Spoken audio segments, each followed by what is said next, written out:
So my Netflix is up after hours. They reported earnings. So they're up 3% after hours, which is 33 points. Pretty happy about that. They beat earnings by 16%. They beat revenue by 0.38%.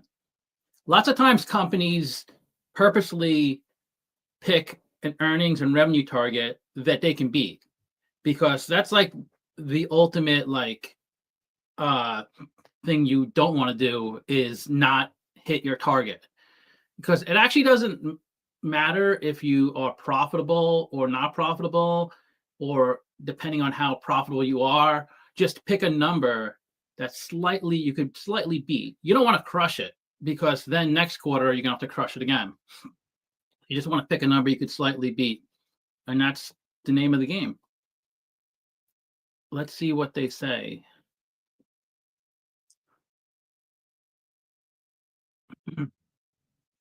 So I got Netflix when in January 2022 at 388. And immediately I was down nearly 50%. And when I bought it, it was down almost 50% from its all-time high. But I held on. Now I'm happy. I mean, I've always wanted to get Netflix, but in 2012, when I wanted to buy it, I didn't have that much money or that much extra money. So I didn't buy it. And then it went to the moon. I think it almost got to 800 in 2021. And then so I figured I just missed out, but it had a big pullback.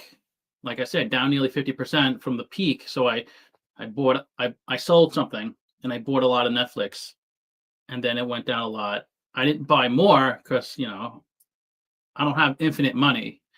I was already kind of baked in, so I had a lot of skin in the game, so to speak. Let's see what they say. Netflix climbed after hours on Thursday after the company delivered first quarter earnings that beat expectations on both the top and bottom line. And this is the number one streaming app. And streaming is a big business. Not only is a big business, there's lots of big businesses out there. There's lots of commodities. Oil is a big business, but it's just such a high margin business. It's very profitable. I mean, pretty much software is a very profitable, high margin business if you do it right. When you make things, you can only go so high in margins.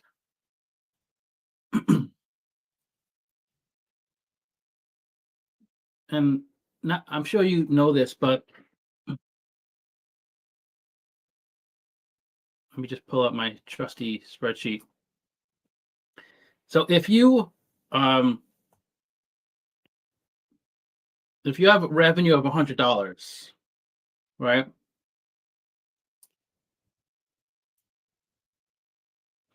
And what's your expenses that are tied to the revenue? So if you make something, whatever you want to pick, you make a phone, you make a computer, you make shirts, pretty much half of the revenue is already in a cost to make it. So you already, obviously depending on the product and things like that. And then you have to ship it, you have to find people to buy it. So even if you do everything perfectly, you can maybe get a 50% margin. So profit is, let me just make it different so it's not confusing. So profit is revenue minus expenses, and then margin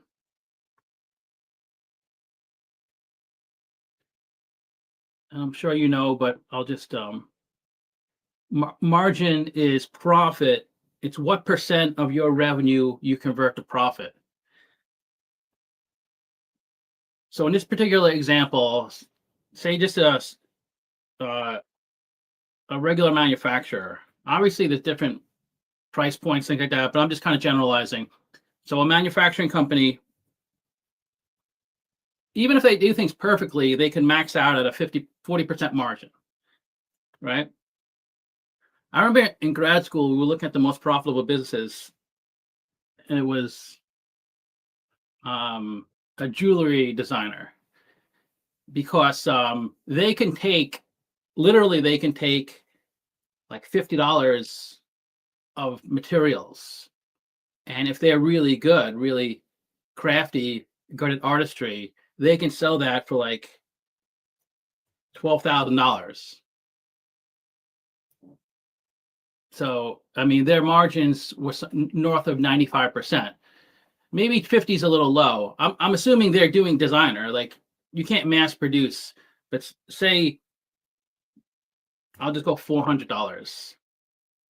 Like, they could just buy in bulk, buy a lot of different products, and if they're good at putting things together, they had the highest margin at jewelry manufacturer. But you can't scale. You can't scale at a 90% margin, because once you this is assuming they do everything by themselves. Once you hire employees, things like that, it's that eats into your margin. But in order to scale and grow, you have to give away some of your revenue. But the great thing about software companies, they could scale and grow. And if they're like, for every $100 of revenue, if they grow big enough, they could have, like $15 of expenses. So they can be like north of 80% if they do it right. Because if you sell,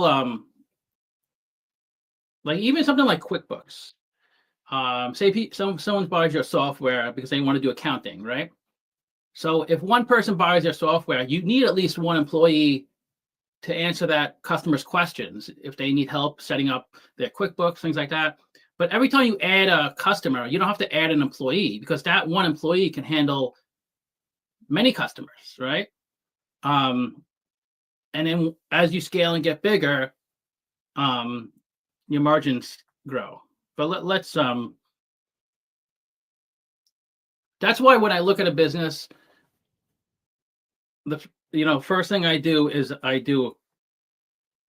it's like a sniff test. So the first thing I do, does it make sense? Like, do they sell a product that I get? Like, I don't have to buy the product. Like, if somebody sells women's handbags, I don't have to buy women's handbags to appreciate the business. So I'm not saying you have to buy the product, but does it make sense? If they sell a product that a small population of people need, then it might not make sense. So that's the first thing. Does a product or service make sense to me? Do I see it as something that could stay around for a long time? And then I look at the second thing. I go, margin expansion. Like, can they grow? Can they scale at a high margin? That's why I don't like Uber. I don't think the margin's so great. But anyway, let's go back to Netflix. Hey, Darren, Charlie Ollinger, son of Ricardo. Okay. They reported revenue of 10.5 billion for the first quarter, a 13% jump. So even people tightening their belt. But the thing I like about Netflix is that even if things get bad, I'm probably not going to cancel Netflix, even if I don't even watch Netflix for a month, which is not likely. But I don't even know what it is. What is it like? Netflix monthly price, like $15. So you get $8 or the standard. I think I probably pay 18. But I think I have two members. So even if things get tough, it's probably pretty low on the list of things I need to cut. Like, I might like, if I have a personal trainer, so I might cut that, because that's a pretty big expense, and I don't get that much out of it, and I don't need it. Like, I could work out on my own. It's just motivation. And then so to save $18, it's peanuts, because I could just, instead of buying like filet mignon, maybe I'll start buying just regular burgers, like hamburgers. And right there, that alone could save $100 a month. So let's see.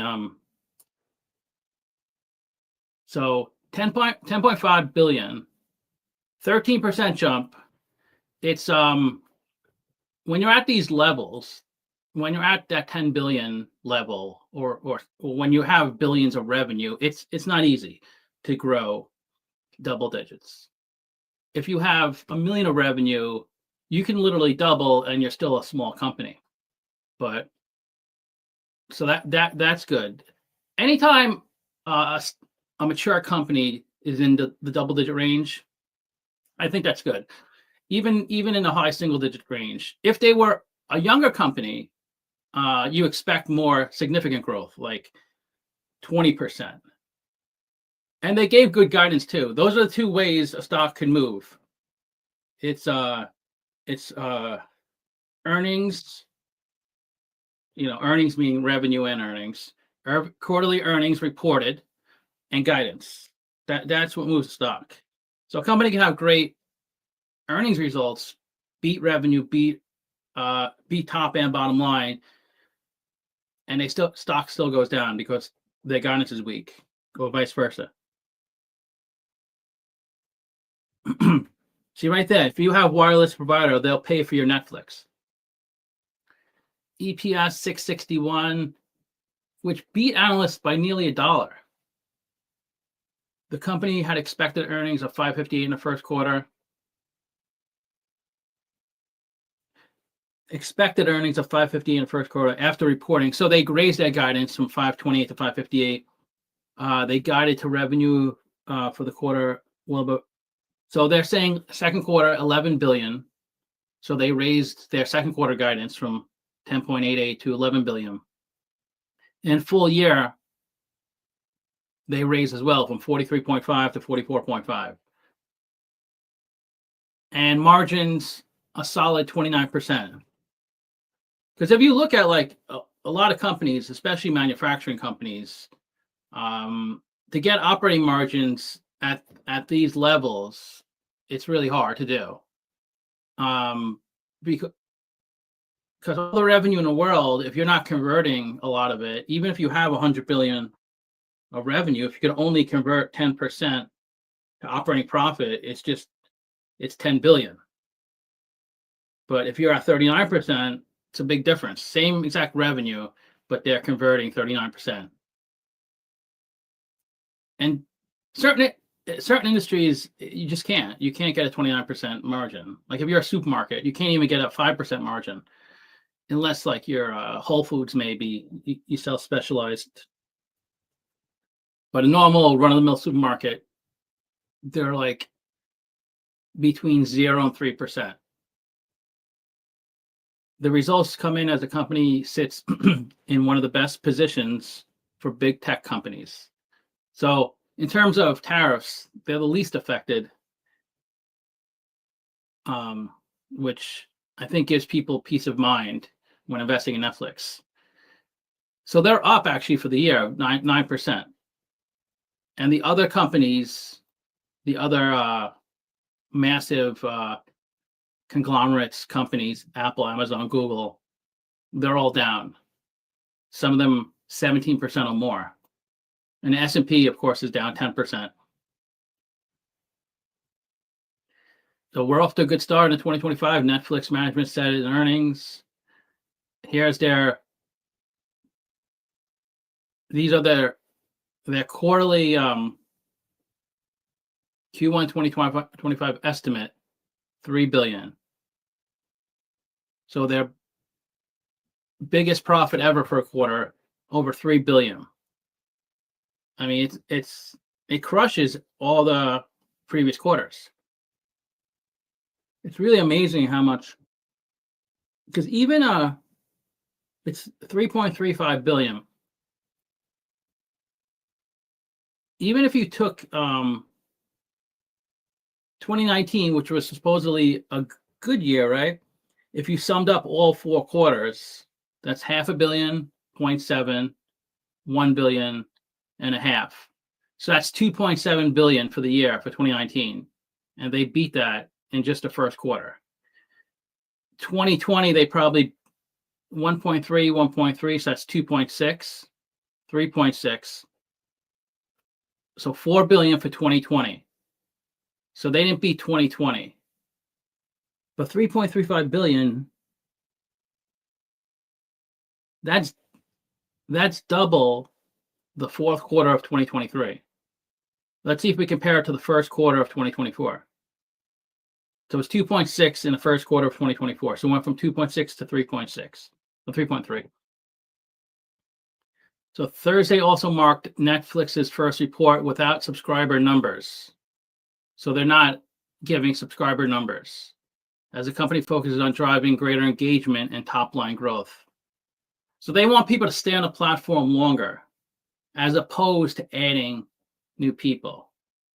So you do want more subscribers, but even better if you can get your current subscribers to stay on the platform longer. You just make more money, because they make money by selling ad space, right? Because before 2 years ago, they were strictly they were no advertisements, so they made all their money on each subscriber. But now they have an advertisement option, so you can get it's like 18 a month with no ads, or $8 a month with ads. I think it's $17.99 and $7.99 to be exact. So now they're making ad revenue. So engagement is really important, because when it's kind of like if you own a gym, you want people to attend your gym, of course. But if people sign up and don't go to your gym, you're going to make money whether they go or not, right? That's the whole beauty of the gym model. But if the gym made more money, the longer people stayed at the gym, they would be incentivized to find a way to do that. And that's their situation. They're incentivized to keep people on the platform longer, because then they make more ad revenue, and they could sell. It's more they could sell the ad space for more money. At the end of 2024, the company had 300 million subscribers, which is a little less than the United States population. What's the United States, like 370?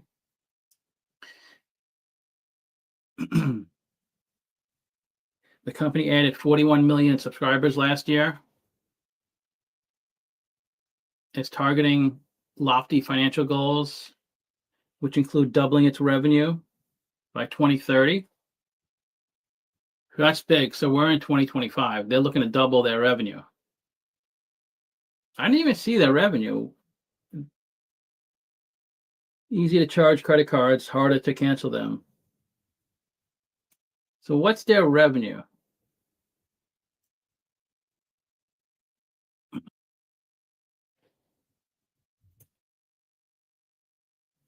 We know bottom line.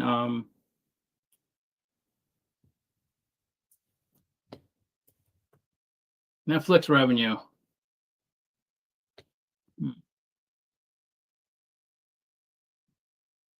Let's just go to the website.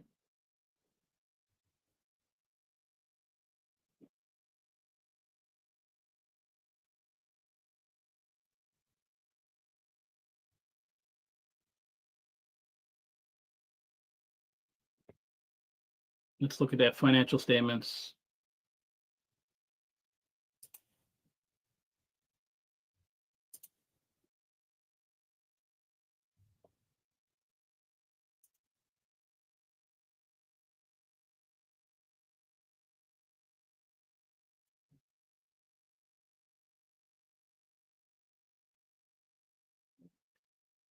So revenue, revenue 10.5 billion, which isn't up that much.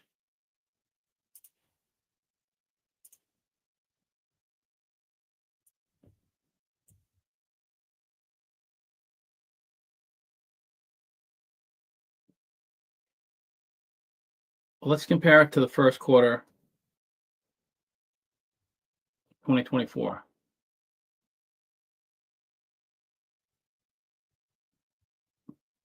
So it's up 13%. I was looking at the fourth quarter of 2024. So that is a pretty good. Profits, bottom line grew a lot, 24%, which is so when revenue grows 12.5%, but profit grows 24%, that means they're doing a better job at managing expenses. Their expenses went up, but at a lot lower rate than their revenue went up. So that's how they got 24% growth in the bottom line.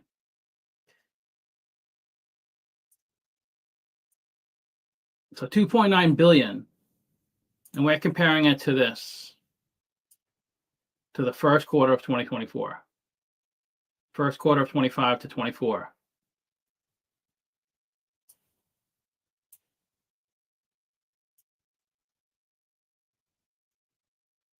Cost of revenue.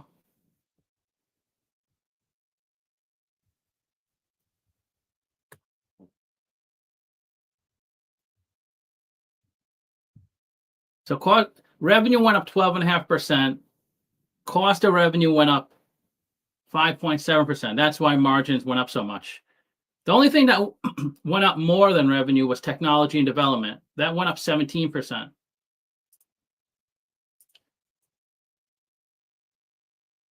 But that's a lot lower. Cost of revenue is the real driver in terms of margin, because it's so big. It's actually almost half. It was actually more than half their revenue in the first quarter of 24. It's a little less than half in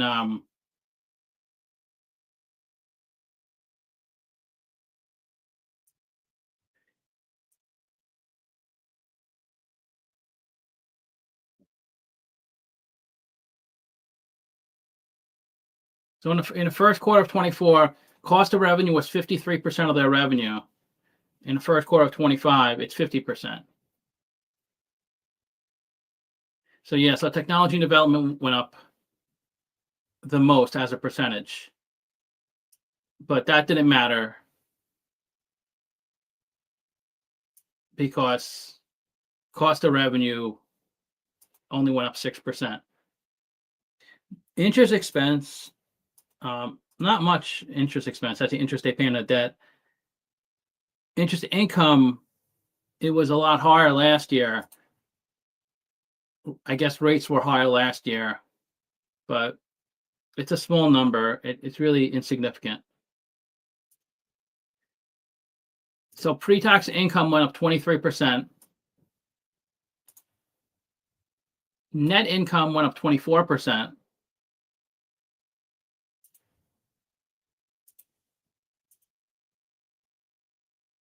EPS went up 25.2%. And the reason EPS went up more than net income is because shares outstanding went down 1.1%. Last year, they had 432 million shares. Now they have 427 million. So not only did income go up, but shares went down. So their EPS, so each shareholder gets a bigger piece of the pie. So all around good, really good results for Netflix.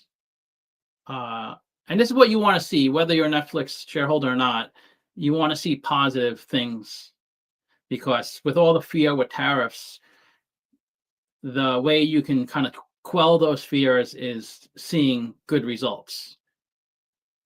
Because tariffs, like anything, is just it didn't affect anything yet. We haven't seen companies report weak earnings or lose money. It probably will happen, but we actually haven't seen that. So so it might not be as detrimental as people think. Well, only time will tell as more companies release results. Okay.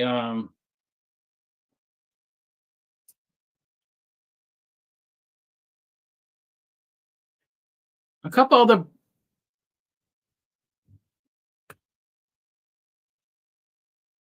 Hertz went up a lot, 44% today, because Bill Ackman mentioned he invested in them. Not a big investment though. I can't remember what it was. like maybe like 30-40 million dollars, but that's why it went up. And I think Avis went up just because Bill Ackman invested in Hertz, and Eli Lilly had really good 14% today. But of the losers, Webull down 27%. That was the worst performing stock of the day, Webull. United Health, which is all over the news, went down 22%. They reported weak earnings, and that brought the Dow Jones down a lot, because the Dow Jones is point based. It's not weighted like the S&P 500. Global Payments, the credit card processor, went down 17%. Snap-on, pretty big market cap. Humana, I guess because United Healthcare went down, people just assume Humana is going to have weak earnings. Alcoa, they're I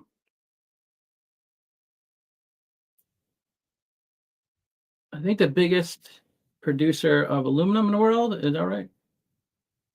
8th largest producer of aluminum. Alcoa.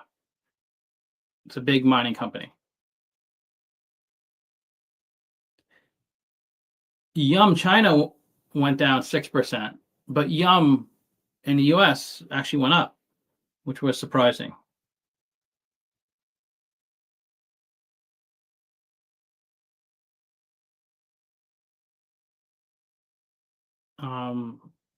MP Materials went down, I guess, because Alcoa went down. I'm not sure if they reported earnings or not. So yeah, interesting day in the market. Netflix is the big news, and as a Netflix shareholder, I'm pretty happy, because obviously my portfolio is going down quite a bit, like everyone else.